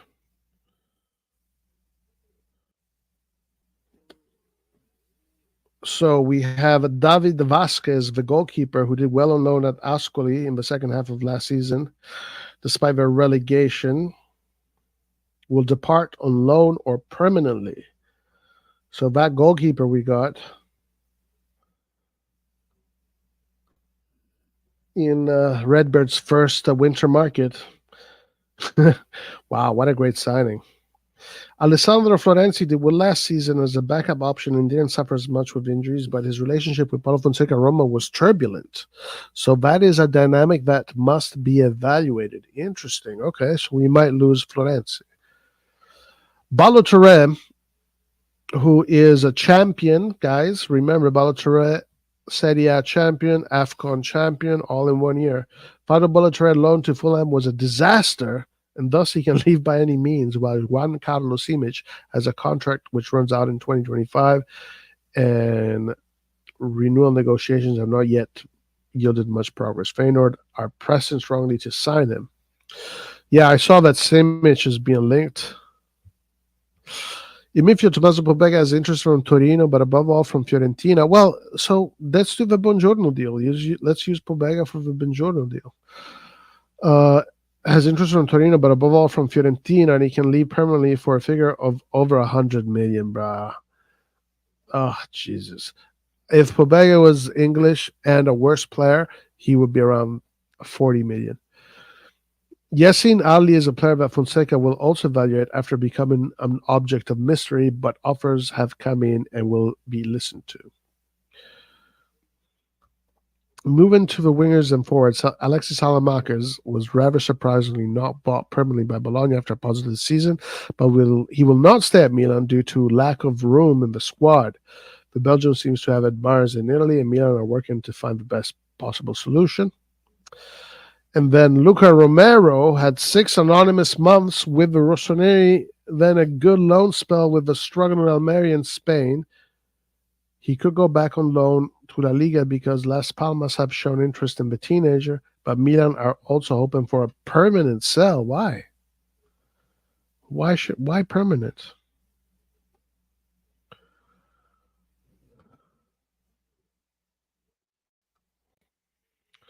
Man, this player, guys, we missed out. No, I'm not saying. Listen, forget the name I'm using. Okay, don't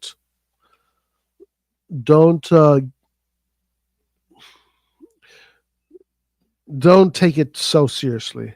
But I'm not comparing the two. I'm just making a general relative example. The Nesta of the next generation, we could have had him for 3 or 5 million, but the algorithms chose Pellegrino instead. When I say Nesta, I'm just saying this guy is now, one of the best Italian defenders coming up. And we know that these defenders usually tend to be amongst the best in the world. That's the one thing you can always count on when it comes to Italy. Many considers Riccardo Calafiori to be the hero for Italy last night as he set up Mattia Zaccagni for the equalizer that booked their place in the knockout stages of the European. Blah, blah, blah. Okay. And what? What do you want to say?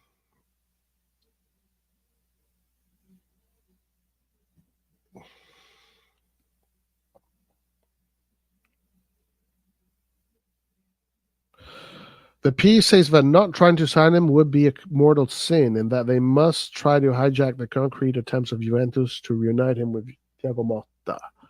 Milan seriously evaluated the idea of signing Calafiori as the deputy for Teo Hernandez last summer, but were only willing to offer loan with an option to buy, which Basel did not agree to. Instead, Bologna entered the race and agreed to pay $4 million plus bonuses, which now looks like a bargain. Oh my God, I want to throw up. Guys, we had the next Cannavaro, we had the next Nesta, we had the next the next big Italian defender, the next Chiellini, the next Bonucci, the next Barzagli, the next Bergomi, the next Ferrara, whatever, however you want to put it. We have the next guy, and he was 5 million. 5 million. Now he's probably going to go to Juventus. And who do we get inside? Pellegrino.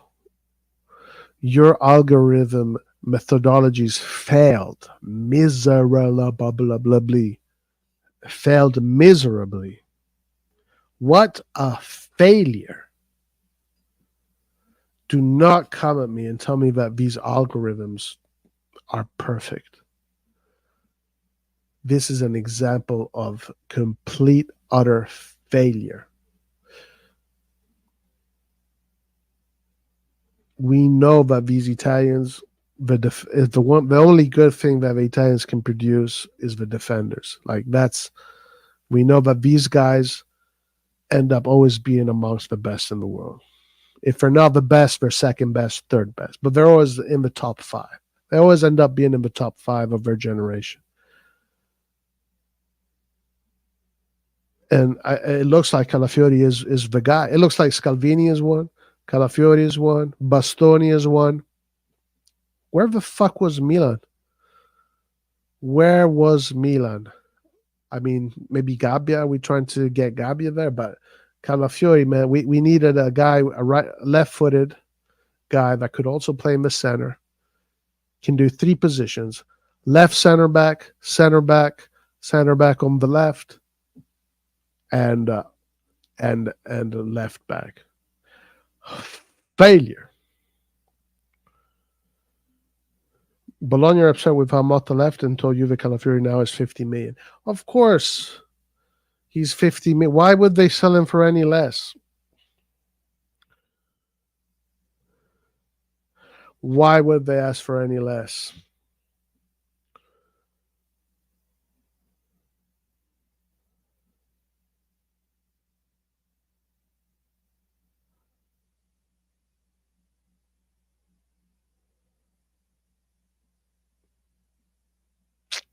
Incredibile, ragazzi. Unbelievable.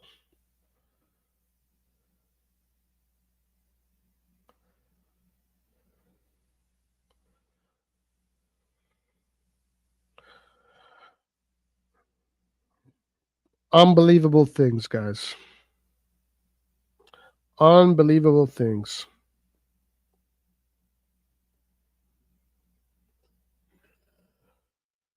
Right, I would be happy with either Calafiori or Buongiorno. Buongiorno, another one. Very interesting player. Let's see. We haven't seen him in the. Unfortunately, maybe Buongiorno is also very good, but right now Calafiori just got all the headlights, all the headlines, and all the spotlight. Like what Calafiori has done in these 3 games has definitely elevated his price. There's no doubt about it. No doubt about it. Damn.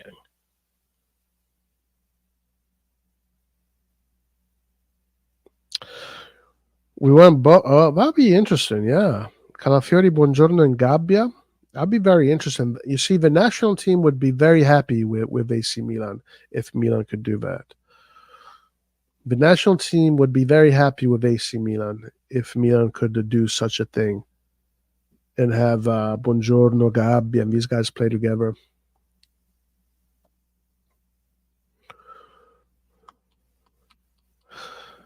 Next season, when the season starts, Tonali is probably going to start getting reintegrated into the national team too. We aren't getting anyone, guys. Buongiorno is also left-footed, yeah. I mean, listen, eventually we are going to get players. I don't know who. We're probably going to get, we'll see. Nirak too says, guys, Calafiori wasn't a good player before Motta. He made him. Juventus also have Motta now. Juventus are leaving ahead. Well, that is actually not true. Calafiori was already one of the in the youth national team system with the U20s, the U19, U20, U21. Like Calafiori was a starter. If anybody was watching those games, they knew that Calafiori was the in that position, the next best player coming up. It's very easy to tell who the next best players are coming up, guys. They don't just appear out of nowhere. They don't just appear at the end of the rainbow. No, they have a path, and that path is usually through the youth national teams. If these guys are getting called up the whole time and they do well with those youth national teams, it means that these are guys that are the best in the country, and then they just keep on progressing. They just get promoted. Calafiori was in the U21s, and he got promoted to the national team. He was very good in the U21. Then he got promoted to the national team. He didn't come out of nowhere.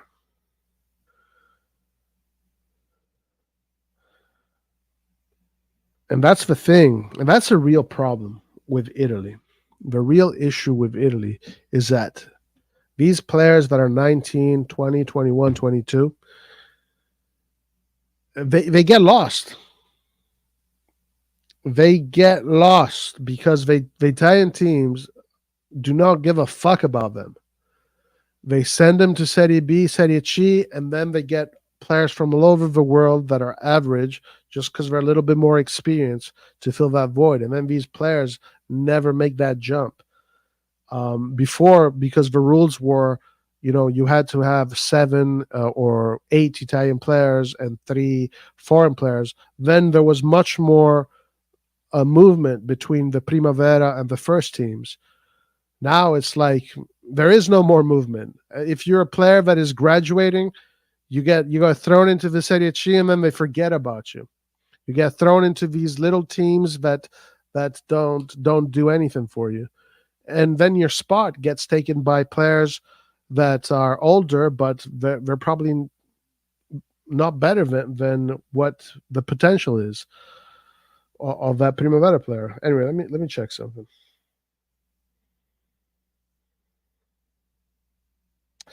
So Calafiori was in the U15, in the U16, in the U17, in the U19, and the U21. So he has been part of the Italian national team system since he was a U15.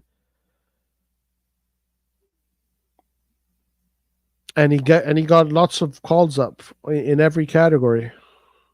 U15, U16, U17, U19, U21.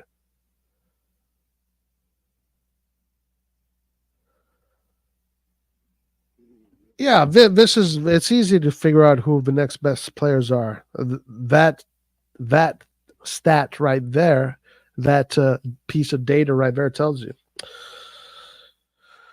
Have you seen the disrespect of the English pundits, especially from ESPN, about Italy? Like they're a small team. They seem but that's always been the case. I mean, that's been like that for decades. Kim, of course, they always talk like that, especially since most likely they will play England after the next. Yeah, but that's an old thing. Like that, they've been talking like. forever. Juventus transfer window is looking great. Douglas Luiz, Di Gregorio, Calafiori. I mean, if they can pull that off, that's good. That's real good. If they can pull that off. But hey, they haven't pulled that off, okay? Right now, it's just words. I mean, it looks like they got Douglas Luiz, and that could be good. It looks like they got Di Gregorio, actually. Yeah, so they did pull off the first two. Well, okay, they pulled off Motta as well. So they already pulled off Motta. They pulled off Douglas Luiz. They pulled off Di Gregorio. But Calafiori, Coupe Mainers, right now, no, not yet. Let's see, because with Calafiori and what is happening now, I see Pep Guardiola going for him at this point. You don't know what kind of market he's going to have.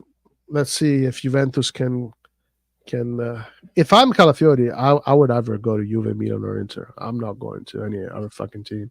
I'm going to one of those three teams.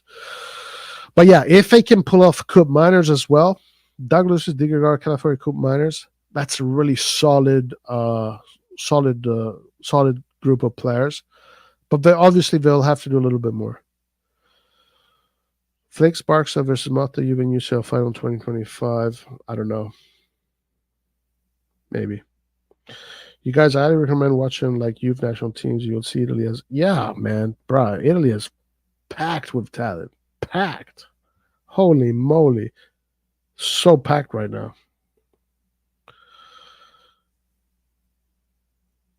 Vanderson is even better, was also for the Milan, but didn't want to play when he went to Monaco. He's been very well. He's been compared to Cafu.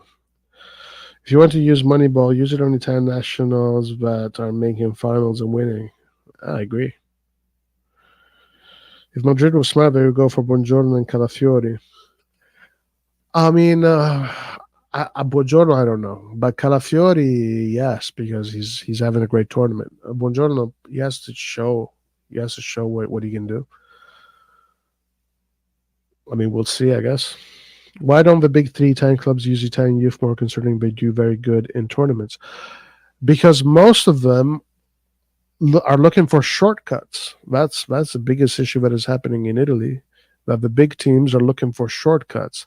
So when these young Italian players are good, instead of giving them the time to play, the Italian teams buy players from all over the world, mostly foreign players, that are not even like great players. They're just normal players.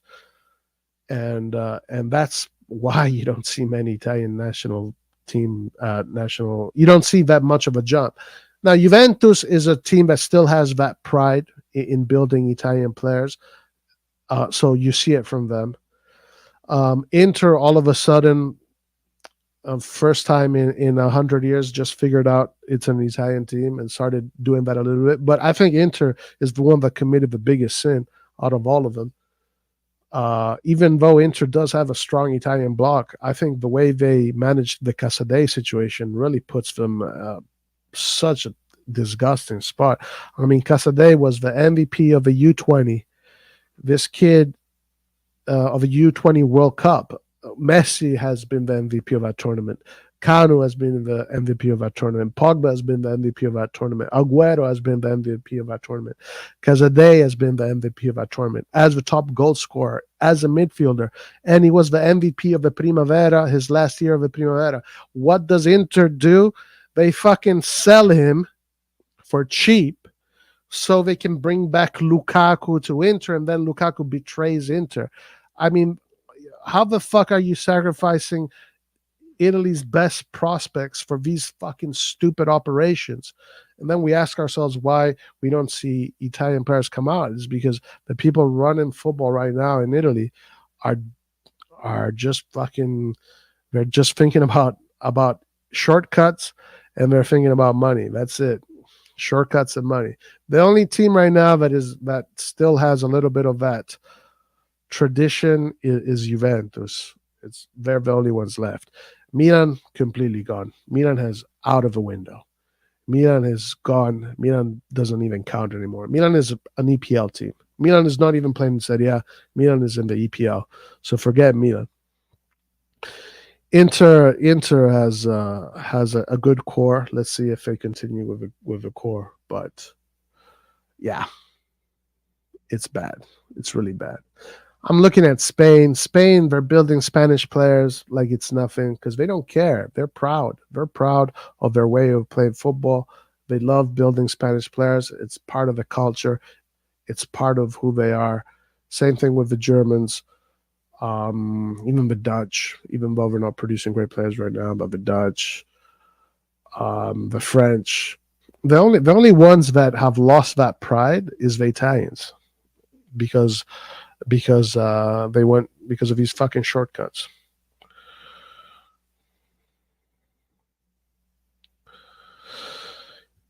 Inter want to win now. Yeah, but that's what all teams usually want to do. But I mean, they have to. Let's see. Let's see with this U23. I think the U23 can actually solve this problem. I think the U23 can solve this problem because in the U23 you still have control over the player. Right? If you have a very good player that you want to transition into the first team coming from the Primavera, if you can still control that player and keep him in a competitive team that is in Serie C, he's still your player. You can still control him. And I think that can be a game changer. And honestly, that's what Juve has been doing. That's what Atalanta has been doing. I don't think Inter is doing that. I don't think they have a U23 team. But maybe Milan actually, maybe this can be a situation where we do see, because we have these really good wingers in the Primavera, Scotti and what's the other guy? Diego Sia. Like these guys need to be evaluated because they were incredible. They were incredible. I mean, they had some poor games, but they had some incredible games. So you want to see how these guys can develop. And then we have some other players like Liberali, who was incredible in the U17, obviously Camarda. There's a lot of very interesting Italian players. And then there's Zeroli, of course. Zeroli is probably one that is the closest to being ready to come to the first team. But the good thing with the U23 is that now we can control them. We're not sending them out to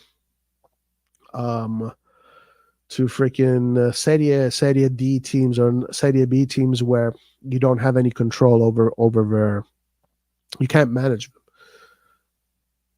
So I think the Serie C team will actually be very positive in this regard. I am hoping that it will be used wisely and we can see a good pipeline transitional situation in which our best Primavera players stay in the Milan infrastructure, grow and use the Serie C team as a bridge to get into the Serie A team. I think that's fantastic, honestly. If we can do that, that would be absolutely fan-fucking-tastic because we will have control over these players. I really hope they use this Serie C team wisely. And I think in the future we will see more of our players, especially the Italian players that came up in the Primavera. I think we will see more of them as starters in the first team through this new system that they're building. Now, they could fuck this up too, though. So don't underestimate how badly they could fuck this up as well. They could fuck it up really badly. I saw some video. Let me see. Roy, it's simple. I saw some videos on Vanderson. He's right back. He's really fast, can defend, pass, cross, and scores even free kicks. Milan should get him instead of Real, who's been charged for embezzlement. For the U23 team, it needs to be used for players that are just behind when it comes to first team. The best players like Zeroli, for example, should be in the first team. I mean, Zeroli can be in the first team. I think if he plays more, though, the thing is he can be in both. I think he can be in both. I'm not sure actually that's possible. I'm not sure if that's possible. But at least he's close. He's close. Now, this summer we'll see. This summer we'll see, because we're going to be playing against some big teams, Real Madrid, Man City, and we will see what some of these players are made of. We'll see Camarda obviously play. I think we're going to test Camarda. I think we're going to test Zeroli. I think we're going to test some of the players. Simic probably. We're going to test some of the players to see what they look like with the first team. And it could be another Cutrone kind of situation. Cutrone was never supposed to be in the first team, but he had that great preseason where he scored those goals against Bayern. And we're like, fuck, this guy's good. He gets to stay. So we could possibly see that happen with Zeroli or what's his name? Or Camarda. Can they swap like that? If they can, that would be fine. I'm not sure. Probably not, to be honest with you. But yeah, I mean, Zeroli is 19. If he's ready, put him in the team and let him grow there. But keep him and then play him, you know? You got to play him.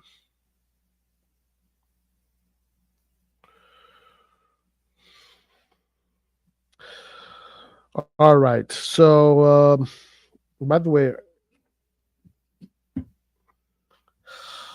okay, guys. So that is the algorithm wilderness that we live in right now. Nothing new has happened. Xerxes has completely gone silent.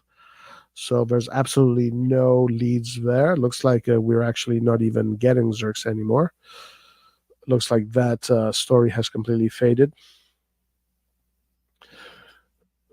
But we will see what happens, guys. I'm sure soon the ball will start rolling. We're going to start to see players come in, players go out, and we can start evaluating what the market is going to look like.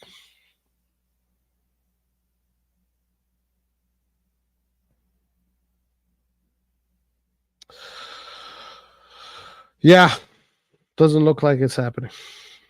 Does not look like it's happening. All right, guys, everybody, thank you for joining me. Click the like button, do all that good stuff. We will see you either tomorrow or the day after. Keep on doing lives, following what Milan is doing. And till the next one, peace out. Forza Milan. Ciao.